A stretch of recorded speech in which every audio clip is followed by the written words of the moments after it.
Assalamualaikum warahmatullahi wabarakatuh. Perkenalkan, nama saya Muhammad Raffi Avicenna dari program studi Sejarah Peradaban Islam, mata kuliah Ilmu Politik. Di dalam video kali ini bertujuan untuk sebagai pengganti UTS. Jadi saya membuat video pembahasan mengenai ilmu politik. Nomor induk mahasiswa 2511 04040009. Panggil aja saya sebagai Sena. Saya ingin menyimpulkan dari materi yang ada di diktat mata kuliah ilmu politik, yang saya akan menyimpulkan bab pertama yang bertema mengantar ilmu politik sesuai dengan namanya.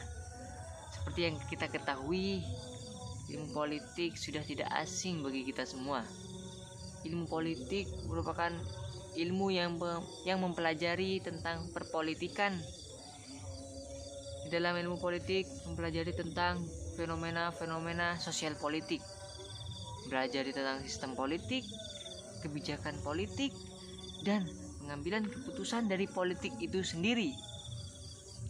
Ilmu politik dalam bahasa Yunani berarti polis, yang berarti sebuah kota yang statusnya sebagai negara. Di dalam ilmu politik pasti kita mengertinya ilmu tentang kenegaraan dan perkotaan. Memang benar, ilmu politik ada sangkut pautnya dengan sebuah negara, dengan kenegaraan. Nah, ilmu politik menurut Aristoteles dan Plato merupakan suatu usaha untuk mencapai masyarakat politik yang terbaik pastinya. Menurut Aristoteles, ilmu politik itu berawal dari zoon politikon, yang berarti hubungan timbal balik antara manusia, yaitu hubungan interaksi di dalam masyarakat, berkembang menjadi warga negara, berkembang menjadi hal-hal yang berhubungan dengan negara, berkembang menjadi pemerintahan, dan yang terakhir berkembang menjadi kewarganegaraan. Itu menurut Aristoteles. Sedangkan menurut tokoh lain, yaitu menurut Miriam Budiarjo, ilmu politik merupakan bermacam kegiatan di dalam suatu sistem ilmu politik yang mempelajari tentang tujuan dari sistem itu sendiri dan pelaksanaan dari tujuan itu sendiri. Dapat disimpulkan dari keterangan Miriam Budiarjo bahwasanya ilmu politik merupakan ilmu yang menyangkut tentang negara, yang di dalamnya untuk mengerti bagaimana sistem itu berjalan dan bagaimana sistem itu beroperasi. Kurang lebih seperti itu menurut Miriam Budiarjo ketika kita menyimpulkannya. Nah, ilmu politik di Asia itu sendiri sudah ada. Nah, pusat kebudayaannya terletak di India dan di Cina, yaitu berupa tulisan ilmu politik yang sangat bermutu. Ilmu politik dalam cakupan ilmu-ilmu sosial memang terlihat sebagai ilmu yang masih baru lahir sekitaran akhir abad ke-19 apabila dilihat dari segi pandang ilmu-ilmu sosial. Namun apabila kita melihatnya atau menilik dari cakupan yang lebih luas, yaitu melihat dari aspek rasionalnya, dari aspek kenyataannya, dari berdasarkan faktanya, ilmu politik telah berkembang cukup lama. Terbukti bahwasanya ilmu kenegaraan ini sudah ada sejak zaman 450 sebelum Masehi, di zamannya Aristoteles dan Plato dan ilmuwan-ilmuwan yang lainnya yang bersamaan dengan Aristoteles dan Plato. Itu untuk memulainya, untuk pertama kalinya itu ya sudah ada sejak tahun 450 Masehi. Sedangkan untuk kelahirannya itu sendiri ya masih baru-baru ini, masih sekitar akhir abad ke-19. Maka dari itu menurut dua aspek yang berbeda ini, menurut yang satu masih baru lahir, masih berumur muda, menurut dari aspek yang lain ilmu politik ini usianya sudah sangat-sangat tua di dalam ilmu-ilmu sosial itu sendiri. Nah, ilmu politik di dalam Indonesia sudah terlihat sejak abad ke-13 dan ke-15 di zamannya, di kitab Negara Kertagama di zamannya Majapahit telah ditulis kitab tersebut.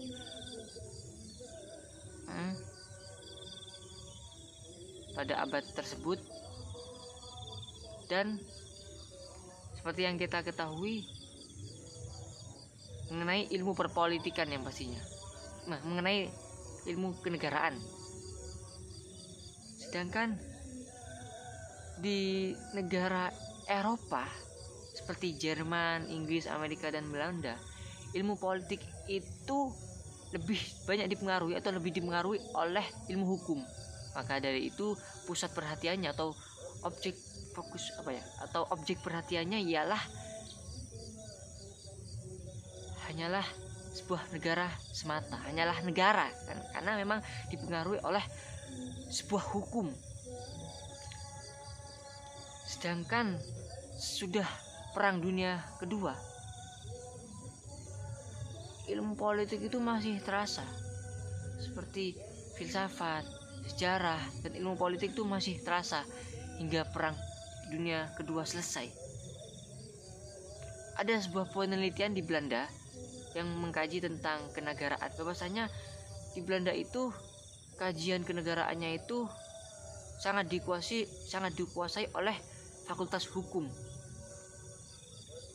Nah, seperti yang kita ketahui, Fakultas Hukum di Indonesia itu yang terkenal diantaranya ada dua, yaitu Visipol di UGM, di Universitas Gadjah Mada Yogyakarta, Indonesia, yaitu singkatan dari Fakultas Ilmu Sosial dan Ilmu Politik.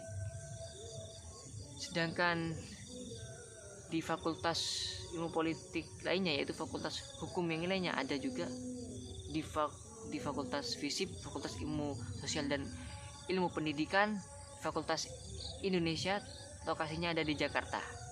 Kurang lebih seperti itu yang bisa saya pahami.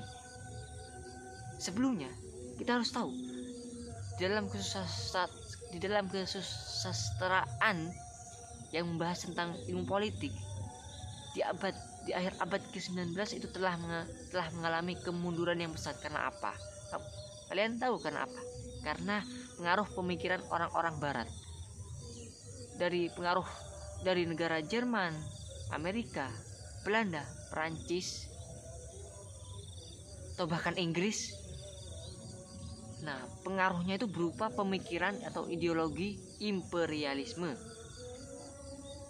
Nah, apabila membahas imperialisme, maka kita akan kembali ke masa penjajahan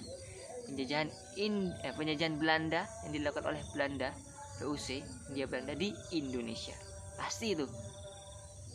Pasti yang namanya politik tidak terlepas dari negara. Yang namanya negara tidak terlepas dari politik. Menurut Foucault, kekuasaan adalah ilmu pengetahuan. Dengan ilmu pengetahuan itu sendiri merupakan kekuasaan. Jadi kedua-duanya memiliki arti yang sama dan saling berhubungan, tidak dapat dipisahkan. Karena kembali lagi kita membahas apa? Membahas ilmu politik. Ilmu politik pembahasannya memang tentang negara, perkotaan. Ya, itu tadi sih yang namanya ilmu politik yang membahas tentang kenegaraan, tidak luput dari sebuah negara. Di dalam ilmu politik pasti ada beberapa unsur. Di dalam negara pasti ada beberapa unsur unsurnya ada 4. Yang pertama pemimpin, yang pertama intinya ada 4 unsur dalam kenegaraan. Ada masyarakat, wilayah, masyarakat, kekuasaan, kedaulatan, dan pemimpin. Itu pasti ada itu. Politik selain yang saya sampaikan tadi, pengertiannya itu ilmu yang mempelajari mengenai kondisi masyarakat. Di dalam politik pasti juga ada pemilu. Mungkin untuk bab 1 hanya itu saja yang dapat saya sampaikan. Sekarang kita beralih ke bab yang berjudul, ke materi yang akan saya simpulkan di bab yang temanya itu berjudul Badan Eksekutif, Legislatif, dan Yudikatif. Kira-kira apa itu Badan Eksekutif, Legislatif, Yudikatif? Pasti semuanya pasti tahu sekilas tentang pengertian dari ketiga badan ini. Nah, untuk yang pertama eksekutif. Eksekutif merupakan badan yang menjalankan tugasnya. Nah, badan eksekutif diantara lainnya seperti presiden, wakil presiden, menteri-menteri, dan para pejabat-pejabat lainnya yang memiliki peran untuk menjalankan tugas-tugasnya. Sedangkan lembaga legislatif seperti yang kita ketahui yaitu DPR. DPR tugasnya apa? Nah, tugasnya berperan sebagai pembuat undang-undang, penghapusan undang-undang, dan menentukan undang-undang atau menentukan kebijakan dari undang-undang itu sendiri. Itu legislatif. Sedangkan yang terakhir yaitu yudikatif.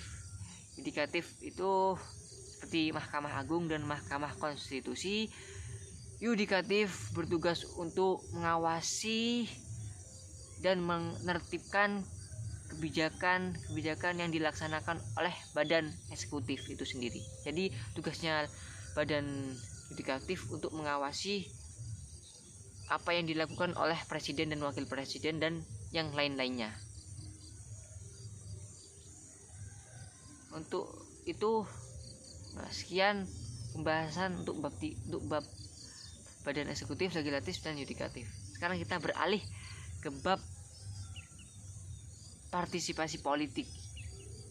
Itu di bab keempat, partisipasi politik. Seperti kalimatnya, seperti katanya, partisipasi politik. Kita pasti pernah mendengar partisipasi politik itu apa? Partisipasi politik ialah suatu kebebasan di dalam menyampaikan aspirasinya, di dalam menyampaikan suaranya untuk memilih calon pemimpinnya, entah itu pemimpin daerah atau pemimpin pusat. Jadi kita sebagai warga negara, kita ya bebas memiliki hak dan kewajiban untuk memilih. Ya, sebisa mungkin kita usahakan jangan golput, karena golput itu berarti dia tidak demokrasi. Karena negara kita demokrasi, kita sebagai negara yang demokrasi ya harus melakukan musyawarah. Karena apa? Karena dinilai, karena identitas bangsa kita merupakan Pancasila. Pancasila itu identitas nasional negara ini, yang di dalamnya ada ketuhanan yang Maha Esa, kemanusiaan yang adil dan beradab, persatuan Indonesia, kerakyatan yang dipimpin oleh hikmat, kebijaksanaan dalam permusyawaratan dan perwakilan, dan kelima, keadilan sosial bagi seluruh rakyat Indonesia. Maka dari itu kita harus berusaha untuk berpartisipasi, jangan sampai golput. Karena sudah dijelaskan di dalam Pancasila nilai keempat yang kerakyatan dipimpin oleh hikmat, kebijaksanaan dalam permusyawaratan. Nah, kita sebagai bangsa Indonesia ya harus bermusyawarah. Ya, dengan cara apa? Ya, dengan cara dilakukannya pemilu. Tanpa adanya pemilu, maka negara ini bukan demokrasi, bukan negara yang demokrasi. Karena semestinya negara yang demokrasi itu negara yang melakukan musyawarah. Apalagi negara kita menganut ideologi Pancasila. Mungkin itu saja yang dapat saya sampaikan dari ketiga bab materi ini, dari ketiga pembahasan materi ini yang dapat saya simpulkan. Mohon maaf apabila ada salah kata. Ya, hanya itu saja yang bisa saya sampaikan. Kurang lebihnya mohon maaf. Apabila ada kesalahan itu karena saya sendiri, sedangkan apabila ada kelebihan-kelebihan itu karena semata-mata hanya Allah Subhanahu wa taala. Saya tidak lepas dari yang namanya kesalahan karena saya hanyalah manusia biasa yang ingin berusaha untuk menjadi manusia yang luar biasa. Mungkin saya tutup dengan pantun. Jalan-jalan ke Jember, makan mie Sarimi isi sukses. Semoga kita semua selalu dalam keadaan sukses. Amin.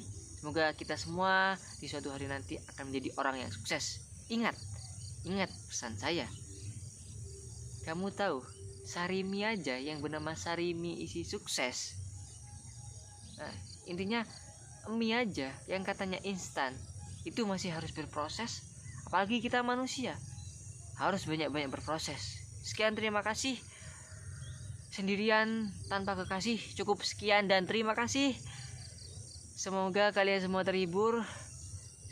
Terima kasih Pak Pur atas tugasnya. Kami sangat senang sekali dengan tugas seperti ini.